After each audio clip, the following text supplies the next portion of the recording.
내가 넣어놓은 원금은 안전하면서 수익을 계속 꾸준히 벌 수 있는 거죠. 네. 이런 것들을 같이 고려해서 투자하시면은 은행과 같은 안정된 수익을 암호화폐 시장에서 낼 수 있다는 거죠. 네.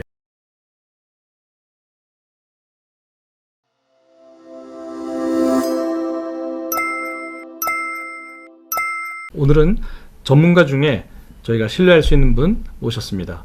이성호 우분투 커스터디 대표님 모셨습니다. 안녕하십니까? 예, 안녕하세요. 네네. 불러주셔서 감사합니다. 아이, 감사합니다. 사실 파생상품 투자라고 하면 너무 위험하다. 그래서 선뜻 이렇게 하게 되지가 않는데 파생상품 해볼 만한 것입니까? 어떻습니까? 파생 상품만을 투자하는 거는 좋은 투자라고 생각하지 않는다. 예. 근데 이 가상자산 시장의 파생 상품을 알고 나서는 파생 상품만의 투자도 괜찮은 투자가 될 수 있다. 라는 생각을 갖게 됐습니다. 기존 금융시장에서 발행해서 개인들이 매매할 수 있는 파생 상품은 대단히 제한적이라는 거죠. 그에 비해서 가상자산 시장에서 발행되어져 있는 가상자산을 기초자산으로 한 파생 상품들은 개인 투자자들, 뭐 기관이라는 게 없잖아요. 이 블록체인상에서 보면은 그렇게 보면은 훨씬 더 다양하고 넓은 선택을 할 수 있다. 네. 이런 면에서 가상자산 시장에서의 파생상품 투자는 색다른 장점, 네. 뭐 아니면 기회 이런 것들을 제공해 준다고 할 수 있습니다. 그럼 좀 겁먹지 말고 해볼 만한 것이다. 이런 말씀. 절대 무지가 도움이 되는 상품은 없습니다. 그리고 특히 기존 금융시장보다 훨씬 더 많은 공부를 해야만 기회를 얻을 수가 있겠죠. 네. 모든 책임은 투자자 본인이 지시는 거고 네네. 항상 공부하셔야 됩니다. 네. 각 사이트들마다 새로운 상품들이나 뭐 새로운 프로토콜들 아니면 뭐 새로운 풀 뭐 이런 것들이 계속해서 론칭이 되고 있기 때문에 그리고 새로운 개념들을 계속해서 적용하고 있어요. 커뮤니티에서. 네. 그런 것들을 쫓아가지 못하면 금방 낙후될 수 있다는 거죠. 그래요? 공부하셔야 됩니다. 네. 이 시장. 어디에서 뭘 보고 공부를 해야 좋을까요? 그래서 뭐 유튜브 이런 거에 너무 많은 이제 기초가 될 만한 콘텐츠들이 굉장히 많이 있고요. 그리고 조금 이렇게 정리된 내용을 하면 저 같은 경우는 이제 괜찮은 리서처들이 이렇게 어떤 짧은 논문 같은 거를 써서 올리는 페이퍼 같은 거를 올리죠. 저는 미디움에서 보는데요. 뭐 미디움. 다양한 공간들에 있을 거예요. 근데 이 믿을 수 있는 리서처 아니면 이런 레퓨테이션 같은 것들을 좀 확인하고 보셔야 되는 거죠. 그래서 그런데만 그게 안 된다면은 이제 국내에도 약간 미디움 같은 게 언어적인 장벽들이 있잖아요. 그렇죠. 네. 그러면 이제 커뮤니티를 가야죠. 네. 커뮤니티들이 모여 있는 방들은 뭐 이렇게 잘 서치해 보시면은 국내도 좋은 전문가분들이 많이 계십니다. 네. 대표님, 뭐 투자자 입장에서 어떻게 하면 좀 더 안전한 투자를 할 수 있습니까? 제가 조금 전에 이제 가상 자산 시장만에 이렇게 열려 있는 부분이 그러니까 기존 금융시장하고는 다르게 가상 자산 시장만의 상품들, 기존 시장에서 개인들이 배제됐던 시장들 그 부분에 나와 있는 파생 상품들이 있어요. 그리고 이제 이거 당연히 그냥 파생 상품도 있지만 현물과 조합된 파생 상품들이 있습니다. 네. 이런 부분들은 저희가 지금 공부를 해서 참여할 수 있죠. 그러니까 단적인 예로 개인들의 부의 순위는 과거 100년 동안 뭐 어마어마하게 계속 바뀌잖아요. 네. 하지만 기존 금융시장의 금융기관들의 순위는 100년이 돼도 그러니까 1군, 2군, 3군 업체, 그러니까 뭐 뉴욕에 있는 금융권, 네. 골드만삭스 같은데 계속해서 그렇죠. 1등이고, 네, 그렇죠. 1군, 2군, 3등에서 그 군을 넘어가는 게 너무너무 어렵습니다. 그들은 왜 100년 동안 꾸준히 이렇게 수익을 낼까요? 뭔가 좀 특별한 비결이 있는 것 같네요. 네. 그런 부분에 그런 시장이 암호화폐에서는 기관이 없음으로 해서 개인이나 개인들이 모여 있는 어떤 집단이나 이런 프로토콜 개인들이 만들어 놓은 투자체들에서 그런 역할들을 대신하면서 안정적이고 꾸준한 수익을 낼 수가 있습니다. 이 부분을 이제 조금 더 구체적으로 말씀드리려면은 기존 금융시장에서 기관들이 어떤 일을 하고 있었는지에 대한 좀 이해가 필요한데, 예, 그거 정말 좋은 포인트인데 참고로 우리 이성호 대표님은 미국에서 버클리에서 경제학 전공하시고 미국 금융시장에서 첫 직장을 경험하신 분이어서 미국의 선진 금융 시스템 그리고 한국의 자본시장 흐름을 다 이해하고 계신 분입니다. 기존 금융 시스템 이야기 먼저 해주십시오. 기존 금융시장에서 기관들은, 그러니까 암호화폐 시장과 기존 금융시장의 차이는 기관이 없다는 거잖아요. 중앙화된 누군가가 없어요. 그렇죠. 네. 그러면 중앙화된 기관들이 냈던 수익들을 암호화폐 시장에서는 어떤 펀드나 개인이나 어떤 스마트 컨트랙트가 대신해 주면서 기관이 했던 수익을 낼 수가 있습니다. 네. 그렇다고 해서 잘 생각해 보면, 그러면 기존에 있는 금융시장, 은행을 예를 들어보죠. 그러면 예금을 받고 대출을 해주잖아요. 그렇죠. 그러면 예대 마진이라는 거가 생기고, 그러죠. 그게 이제 뭐 일반 상업은행 업무에 아주 기본이 되는 부분이고, 또 투자를 하는 부분이 있잖아요. 이제 그럼 뭐 아이뱅킹이라 해서 투자은행 업무가 있고, 그렇죠. 뭐 여러 가지로 이제 나눠지는데, 그러면 가장 단순하게 암호화폐 시장에서 담보를 받고 대출을 해주는 그런 어떤 상품이 나왔다. 그러면은 여기는 이제 직원도 없고 서버도 없고 뭐 신용평가도 할 필요도 없고, 담보의 안정성 같은 것도 프로토콜에서 자동으로 계산하니까 그냥 일정 정도의 이자를 꾸준히 받을 수가 있겠죠. 그리고 은행 같은 경우는 은행의 유지 비용들 이런 것들 다 빼고 난 다음에 남는 수익을 투자한 주주들이 갖는데, 여기는 은행의 역할을 대신해 준, 그냥 대출을 해줄 수 있는 돈만 모아놓으신 분들이 이런 것들을 다 수익을 낼 수 있는 거죠. 근데 반대로 생각해 보면은 그 일반 금융시장에서는 대출자가 무슨 신용을 잘못됐다던가 어떤 시장이 급변해서 맡긴 담보를 현금화를 못하면은 은행기관도 리스크에 노출이 될 수 있고, 담보로 맡긴 자산이 가치가 급격히 상실해서 유동화를 못 시킨다면 역시 그런 리스크에 노출이 된다는 거죠. 그러면은 이 암호화폐 시장에서는 어떻게 해야 될까요? 금융기관들도 이제 보험이란 걸 들고 나라에서도 이거를 예금자 보호법으로 보장해주고 이런 부분이 있지 않습니까? 네. 이들도 암호화폐 시장에서 기존 금융시장에서 기관들이 냈던 수익을 내려면 그냥 예대 마진을 하기 위한 랜딩만 해주는 게 아니라 다른 상품들이 계속해서 파생되어져 나옵니다. 보험 상품도 나오고 예대 마진을 프로모션하기 위한 여러 가지 행위들을 하거든요. 그래야 많은 사람들이 대출을 해가야 많은 담보들이 들어오고 담보 물량이 커질수록 이 프로토콜이 좀 더 안전한 프로토콜이 되지 않습니까? 그렇죠. 네. 이런 것들을 같이 고려해서 투자하시면은 은행과 같은 안정된 수익을 암호화폐 시장에서 낼 수 있다는 거죠. 네. 그래도 조금 더 구체적으로 일반 개인이 이렇게 가상자산 시장에서 파생 상품으로 수익을 거두려면 어떻게 투자를 해야 되는 건가요? 유동성 파밍이라는 게 있습니다. 유동성 파밍. 유동성 네. 파밍. 네. 기존 금융시장에서 원화와 달러를 거래할 때 보면은 은행에서 그냥 호가를 주지 않습니까? 네. 뭐 달러 살 때 매수 얼마, 매도 얼마. 그래서 달러 살 때는 비싸게 사야 되고 달러를 팔 때는 1,100원에 팔아야 되고 이런 식으로 스프레드를 벌려서 그렇죠. 매도 환율하고 매수 환율의 차이가 생기죠. 옛날엔 더 많이 벌었다 많이 줄어든 거 아시죠? 너무 억울했었습니다. 네. 그래서 이제 뭐 그런 이제 특히 현금으로 거래할 때는 보관 비용이나 물건을 갖다 줘야 되는 비용 이런 것까지 다 그 스프레드에 그 적용이 되는 거고요.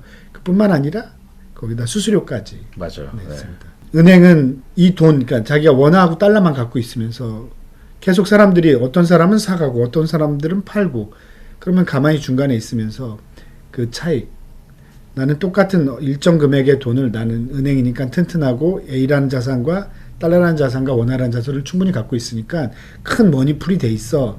여기서 당신들이 조금 빼가고 다시 넣고 해도 이 풀은 마르지 않아. 이 우물은. 뭐 이런 거죠. 네. 그래서 계속해서 수익을 내는 겁니다. 네. 기존 금융 시스템. 네. 그러면은 가상자산 시장에서는 A라는 코인과 B라는 코인이 있어요. 네. 뭐 코인이라는 게 가치가 올라가려면 당연히 그 유동성이 있어야겠죠. 교환 가치가 있어야 되지 않습니까? 네. 원래 A라는 코인이 있었는데 B라는 코인이 나오면서 B라는 코인 새 코인을 A라는 코인과의 교환 가치를 만들어줄, 아까 외환은행이 했던 머니풀, 우물을 만들어줄 사람들이 보상을 받을 수 있겠죠. 네. 기회가 있는 겁니다. 네. 그래서 그 풀에 B라는 코인과 A라는 코인을 절반씩 넣어서 이 우물을 만들면 거기서 B라는 사람들은 A 코인을 사고 싶고 새로 나온 B 코인이 좋은 것 같은 사람은 A 코인을 놓고서 B 코인으로 바꿔서 다시 B 코인에 투자할 수 있죠. 네네. 그런 풀을 만들고 수수료를 받아가는 일을 아까 말한 대로 유동성을 제공해서 어떤 농사를 짓는다 해서 이제 유동성 농사. 예, 네네. 그 파밍이라고 하거든요. 파밍. 예. 네네. 그래서 리퀴드 파밍 아니면 유동성 네네. 농사 뭐 이자 농사 뭐 네. 이렇게 부릅니다. 또 스테이킹도 있죠. 스테이킹하고 유동성 파밍 이게 또 어떻게 다른가요? 그 스테이킹이란 거 자체가 내 돈을 어딘가 예치하는 거죠. 유동성 파밍도 내가 어떤 돈을 예치한다는 거로 따지면은 스테이킹과 뭐 같은 개념이죠. 네네. 근데 이게 큰 차이가 있습니다. 단일 코인을 어떤 한 개의 코인을 갖다 맡기는 것과 두 개의 코인을 페어로 해서 맡기는 것은 엄청난 리스크의 차이가 있고 그 용도도 틀리고 뭐 다릅니다. 그래서 우리가 스테이킹의 종류에 대해서도 많이 배워야 되는데 하나는 하나의 자산을 예치하는 거예요. 어떤 그 프로토콜의 이타 행위를 하고 그에 대한 보상을 받는 거죠. 그래서 스테이킹을 하고 이거는 서큘레이션 물량을 줄여주고 유통 물량을 줄여주고 보상을 받게 해주는 그런 형태의 스테이킹이 있고요. 거버넌스 스테이킹 같은 것도 있어요. 거버넌스 스테이킹은 내가 이 프로토콜에 이 코인 생태계에 중요한 의사에 참여하려고 해. 그리고 어떻게 수익을 배분하려고 해. 이런 거에 투표할 수 있는 권한을 갖기 위해서 스테이킹하는 것도 있습니다. 그거는 거버넌스, 경영에 참여하기 위한 스테이킹을 합니다. 왜냐하면 오랫동안 많은 양을 스테이킹할수록 보팅 파워가 늘어나는 구조거든요. 네. 그러니까 이 조직을 위해서 나는 좀 더 희생한다. 뭔가 로열티를 보여주는 거죠. 보상이 금전적인 보상이 아니고 그런 보팅 권한이 보상이 되나요? 아니 보팅 권한도 나오고요. 그런 스테이킹을 장기적으로 하는 거에 대한 보상도 따로 있습니다. 금전적인 보상도 이게 따로 있고. 네네. 근데 이렇게 한 가지 코인을 하는 그 스테이킹 하는 거는 스테이킹의 끝에 내가 스테이킹했던 예치했던 코인들을 그대로 갖고 오기 때문에 내 코인 개수가 변하지 않죠. 네. 그렇죠. 그리고 오히려 조금 늘어나고 그러니까 좀 안전하게 그 코인으로 봐서는 코인의 가치가 떨어지고 올라가는 거와 무관하게 코인 자체로만 보면 코인의 개수가 변동이 없습니다. 유동성 농사 같은 경우는 A 자산하고 B 자산을 절반씩 넣었다고 가정하죠. 예를 들면은 이더리움과 비트코인 풀에다가 비트코인만 있는 세상에 이더리움이라는 게 새로 나왔어요. 그래서 내가 이더리움이라는 게 괜찮으니까는 여기다 유동성을 이더리움이란 것에다가 교환 가치를 부여해 주자라고 생각하는 비트코인 보유자들이 이더리움을 같이 사서 뭐 예를 들면 100만 달러에 해당하는 비트코인과 100만 달러에 해당하는 이더리움을 같이 예치를 하면 뭐 10달러치나 뭐 100달러 정도치의 이더리움과 비트코인이 서로 왔다 갔다 해도 큰 풀에 문제가 없겠죠. 그렇죠. 네. 네, 그런데 이게 거래가 점점 많아지다 보면은 한쪽으로 쏠림 현상이 발생할 수 있어요. 큰 돈을 이더리움으로 바꾸던가 큰 뭐 이더리움을 갖고 큰 액수의 비트코인을 인출해 가면은 그 해당 우물에 있는 어떤 뭐 두 가지 종류의 물이 있었으면 한쪽 우물이 마를 수가 있는 거죠. 그렇죠. 네. 네. 그런 리스크가 발생합니다. 그래서 이런 리스크가 발생하기 전에 이 리스크를 해지를 해야 돼요. 네네. 그래서 유동성 파밍을 하게 되면 이런 가격 변동으로부터의 리스크 그리고 비영구 손실이라는 게 추가적으로 발생하는데 이런 것들에 대한 대비, 네네. 뭐 해지 이런 게 되어 있어야 됩니다. 그 선물 투자를 하기 위한 어떤 전략이 좀 더 안전한 전략이 있다고 들었는데요. 그 전략에 대해서 좀 설명해 주십시오. 선물 투자 자체가 현물을 해지하는 방법이 아닌 선물 투자는 전부 다 위험한 투자입니다. 네. 결국 현물 투자를 기본적으로 하고 선물을 병행해라. 네네네. 뭐 안전한 방법이라고 할 수 있는 거는 사실 수수료 수익이나 차익 거래 뿐이거든요. 네. 수수료 수익은 수수료는 당연히 중개인이 있어야 되는데 네네. 암호화폐 시장에서는 수수료 수익을 낼 수 있는 방법이 있긴 한데 이거는 좀 쉽지 않습니다. 이제 하나는 이제 뭐 어떤 거냐, 보통 이제 시장에 유동성을 공급해 주는 사람들을 메이커라고 불러요. 가격을 네네. 이게 지정가 주문을 해놓은 사람들. 네네. 지정가 주문을 해준 사람들은 아무리 지정가 주문을 많이 해도 시장을 변동하지 않습니다. 그리고 시장가 주문을 내시는 분들이 있어요. 네. 또는 지정가보다 불리한 가격에 주문을 내시는 분만이 가격을 움직여요. 네. 그러니까 예를 들어서 이제 매도 가격이 이렇게 쭉 있고 매수 가격이 쭉 있으면 아무리 이런 가격을 시장가보다 아래로 아무리 많이 들여도 시장이 움직이지 않지 않습니까? 그렇죠. 네. 그래서 그러니까는 지정가를 많이 내도 그러면은 이제 시장가를 하는 사람들이 나는 여기서부터 여기까지 잡아먹으면서 거래를 낼 거야라고 하면서 이렇게 시장을 움직이시지 않습니까? 이런 분들이 사실 아까 말한 대로 그 시장을 움직이시는 분들이고 네. 위험을 네. 감수하는 사람들 네네. 있잖아요. 그런 사람들이 수수료를 많이 내고 이 받은 수수료를 아까 말한 지정가 오더를 낸 사람들한테 돌려주는 시장이 있어요. 네. 그리고 이제 또 하나는 펀딩 레이트라는 게 있는데 펀딩 레이트는 뭐냐면 그러니까 선물 시장에서 위험도가 높은 자산을 매도하는 사람이 매수하는 사람한테 돈을 받을 수가 있습니다. 위험도가 높은 자산을 갖고 있는 사람이 매도할 경우에 매수하는 사람으로부터 수수료를 받는다. 네. 네. 그래서 이제 그러니까 매도하는 사람이 매수하는 사람부터 그 이자 차익만큼의 그 수수료를 받을 수가 있어요. 이자율은 기본적으로 어디서 오냐? 리스크. 해당 자산의 리스크. 그러니까 달러가 이자율이 낮으니까 달러가 안전한 거고 안전자산이죠. TB 경제가 작으니까 위험자산이고. 위험자산이고 그래서 뭐 이렇게 후진국 돈들 보면 이자율이 이제 높잖아요. 네. 그건 똑같은 거죠.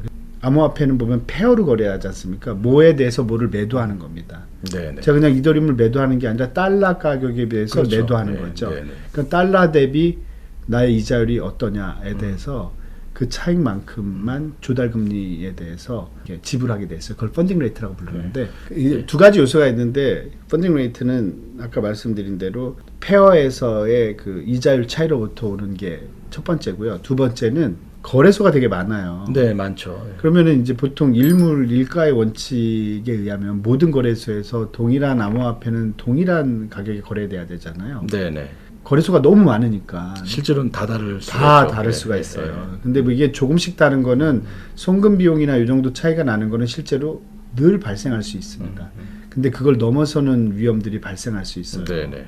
그런데 해당 거래소는 어떤 특정 거래소가 있다면 이 거래소가 늘 어떤 타 거래소들에 비해서 늘 높은 가격이 유지되고 있다면은 사람들이 차익 거래 위험에 노출될 수 있어요. 네, 네. 사람들이 여기서 비싸니까 싼 데서 사서 비싼 데다 공급을 해주겠죠. 네, 네. 그러면은 여기 더 높게 가격이 형성됐으니까 이렇게 순간적으로 이렇게 가격이 올라가고 내려가서 맞아줘야 되는데 계속 높다면은 여기 있는 사람들은 항상 차익 거래를 당하는 입장이 되겠죠. 네. 늘 비싸게 사야 되니까 그런 부분들을 이제 해결해야 되는 거죠. 네. 이 거래소들은 만약에 이 해당 거래소에서 일정 가격을 넘어서는 차이가 발생하면 그거는 거래소만의 위험이 되는 거거든요.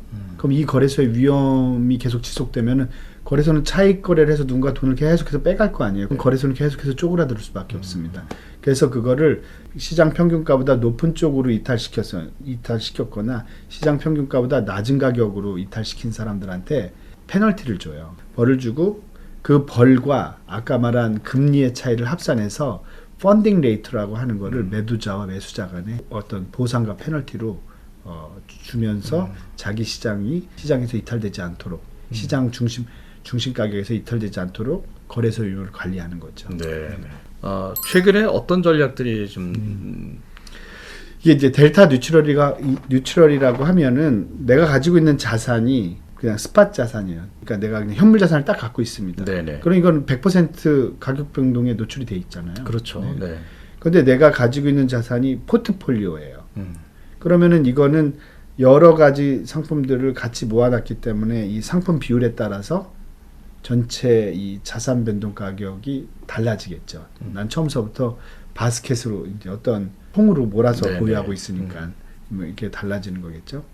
그래서 여기서 델타 뉴트럴에 대한 개념에 대해서 제가 말씀드리면 기존 금융시장에서 델타 뉴트럴은 그냥 시장 가격 변동성, 기초자산을 베이스로 한 내가 가지고 있는 이 파생상품이 기초자산의 가격 변동에 대해서 얼마만큼의 리스크가 노출되어 있냐 이걸 델타라고 하고 이 델타가 뉴트럴하게, 그러니까 가격 변동에도 파생 상품 가격이 변하지 않으면 이걸 델타 뉴트럴이라고 합니다.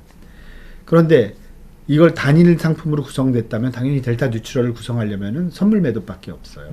네. 근데 대신 수익도 없겠죠. 아까 말씀드린 대로 내가 어떤 풀을 구성했다. 이 포트폴리오였죠. 내가 아까 말한 50대 50으로 그러니까 수수료를 먹기 위해서 50대 50으로 유동성 농사를 하기 위해서 이렇게 스테이킹을 했어요.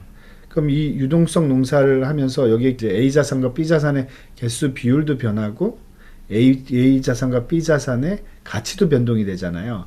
이거를 이 포트폴리오를 데탈 뉴트럴로 만들 수가 있어요. 내가 넣어놓은 원금은 안전하면서 수익을 계속 꾸준히 벌 수 있는 거죠. 내가 만약에 암호화폐 시장에서 이 기관을 대신하는 유동성, 원래는 기존 금융권 시장에서는 먼저 기관들이 했던 거를 내가 하잖아요. 네네. 그러면 기관들이 했던 그런 해지나 이런 방법들을 나도 그대로 따라 해야 된다는 거죠. 그런 네네. 노력이 필요합니다. 그럼 내가 이 유동성 파밍을 하면서 안전하게 관리할 수 있게 아까 말한 그 자산 포트폴리오에 맞게 해칭을 해야 되는 거죠. 그러면은 안전한 수익, 그러니까 무위험 수익을 내는 거죠. 제가 여기서 말하는 무위험은 암호화폐가 내재 가치가 있다고 가정한 상태에서 이제 말씀드리는 거니까 혹시 뭐 암호화폐 자산 투자하면서 무슨 무위험이냐 뭐 이런 논란에는 저는 휩쓸리고 싶지 않으니까 저는 어떤 기법에 대해서 말씀드리는 겁니다. 투자를 하시는 분들한테 주의 말씀드린 겁니다. 그러니까 여기서 말씀드리는 무위험이라는 것은 진짜 무위험을 보장하는 그런 이야기가 아닙니다. 네. 예. 오늘 긴 시간 내주셔서 감사하고요. 좀 다음에 또 이렇게 뵙고 더 많은 이야기 나눌 수 있었으면 좋겠습니다. 오늘 정말 감사합니다. 이성호 사장님이셨습니다. 네, 감사합니다.